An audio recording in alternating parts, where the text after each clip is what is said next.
Apocalipse 1:19 diz assim: escreve, pois, as coisas que viste, as que são e as que hão de acontecer depois dessas. Eu acredito aqui que Jesus está dando a divisão do livro de Apocalipse. As coisas que viste é obviamente a visão que João está tendo do Cristo ressurreto, né? Tanto é que quando ele vê a Jesus, ele cai, ele fica fraco, é uma visão extraordinária. As coisas que são é exatamente o tempo em que ele vivia, ou seja, 7 igrejas, aquilo que estava acontecendo. E as coisas que hão de acontecer depois dessas falam da visão profética para o futuro. E no grego, né, eu não falei aqui, mas eu sou especialista no grego. Eu dou minhas cacetadas no hebraico, mas a minha ênfase é maior no grego. É uma expressão, no grego é metatalta. Metatalta é depois dessas coisas, e é uma expressão de divisão. E quando você vê no capítulo 4, que é o capítulo que é imediatamente após os 2 e 3, que são os capítulos das 7 igrejas, ali começa, depois dessas coisas, metatalta de novo. Então ali começa a fase apocalíptica, profética para o futuro. Nós vamos nos ater aqui ao tempo das coisas que são dentro da ótica de João. Então João está lá velhinho, e ele, quando ele escreve para essas 7 igrejas, ele vai falar, obviamente, de circunstâncias que as igrejas daquela época estavam vivendo, né? Eu não sei, se você permitir, a gente pode ler.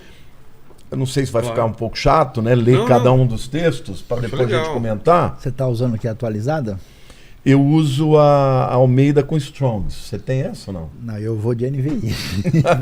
Não, mas eu tô... Aquele é tradutor, né? Aquele é tradutor. Então... O que é NVI? NVI é a nova versão internacional, que eu fui o coordenador do projeto. Ele tá... faz sentido. Não, mas eu uso essa porque você não colocou ainda aqui, essa daqui no Olive Tree, né? Com o Strongs. Vamos lá.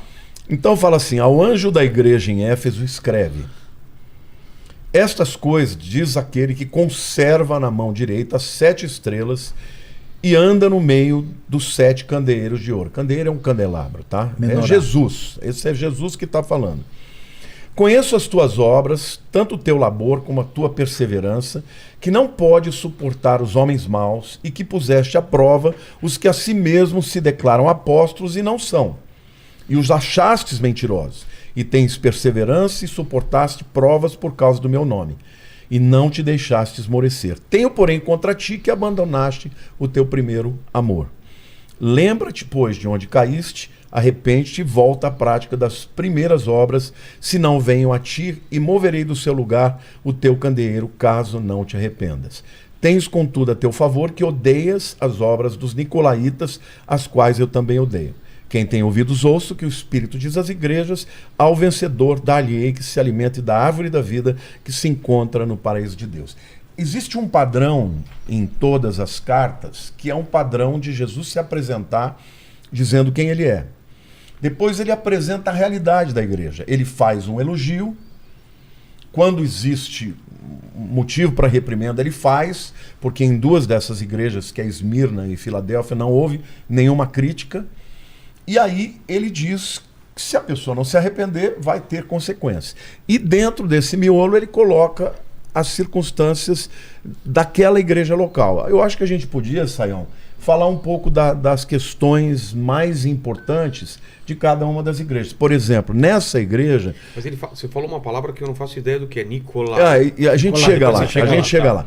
O que eu acho que é mais interessante é que a igreja de Éfeso era uma igreja firme na doutrina, fazia as obras de Deus, era uma igreja digna de elogio. Entendi. Só que Jesus fala: ó, eu tenho contra ti, contudo, que abandonaste o primeiro amor. Ou seja, eu vejo aqui que é Jesus, o primeiro amor? O amor de quem acabou de se apaixonar, que acabou de se converter. Eu vejo aqui Jesus falando: olha, para mim mais importante do que o que você faz é como você me ama. E isso não é só uma palavra para a igreja de Éfeso no primeiro século, mas é para hoje também, porque hoje existe muito ativismo, existe muita gente que faz muita coisa boa, mas virou aquela religiosidade, sabe, hermética, fechada, não tem mais adoração verdadeira, não tem mais quebrantamento. Então, eu acho que esta é a principal mensagem que tem aqui. Nicolaíta, ninguém sabe exatamente. Do grego, né, Nikao é vencer e Laos é povo. Nicolaitas, a tradução literal seria povo vencedor. Existem algumas possibilidades. Alguns acreditam que teriam sido eles os primeiros a fazer uma separação entre o clero e os leigos. Clero, do grego também, chamados, que são os profissionais da fé, e os leigos ficam no banco.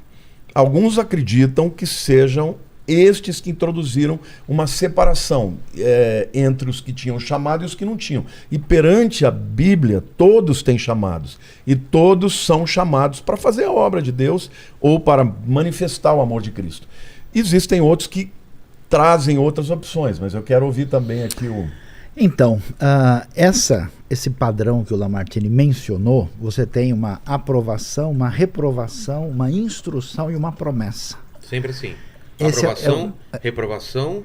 Instrução e promessa. Tá. Então, por exemplo, em instrução, Éfeso... o que você tem que fazer? Éfeso, você rejeita o mal, você é perseverante, você é paciente. A reprovação, você perdeu o primeiro amor e você está influenciado pelos nicolaítas, que é esse grupo indefinido. Exatamente. Mas esses grupos sempre estão relacionados com uma atitude de idolatria e imoralidade. São os dois elementos que estão presentes nisso. E eles devem, então, se arrepender e praticar as primeiras obras.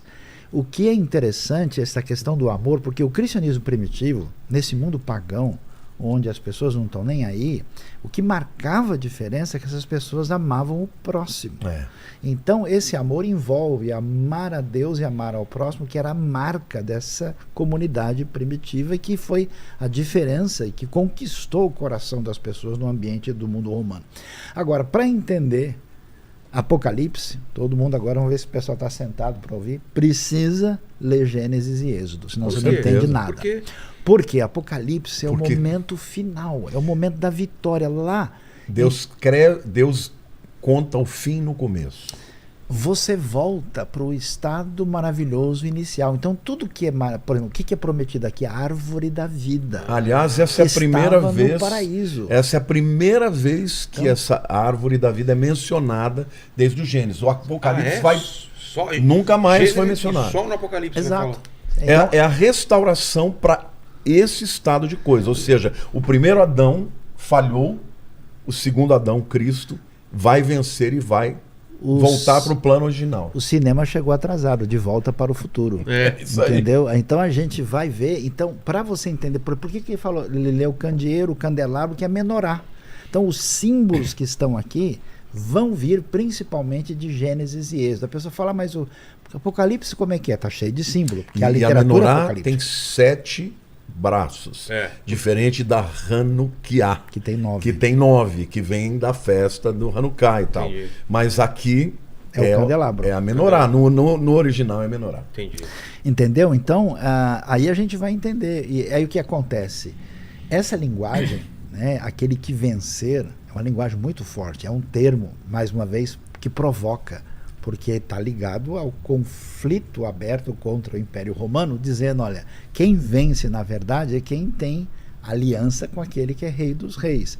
E esse vencedor vai muito mais longe do que você pode imaginar, porque ele volta para a bênção primeira lá atrás, que é a referência da vida eterna, que aparece aqui com a árvore da vida. Só que eles tinham consciência de que essa vitória não era vitória bélica, né?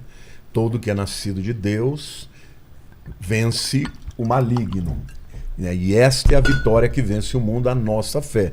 Então a convicção deles é que a fé deles iria levar a uma transformação da história.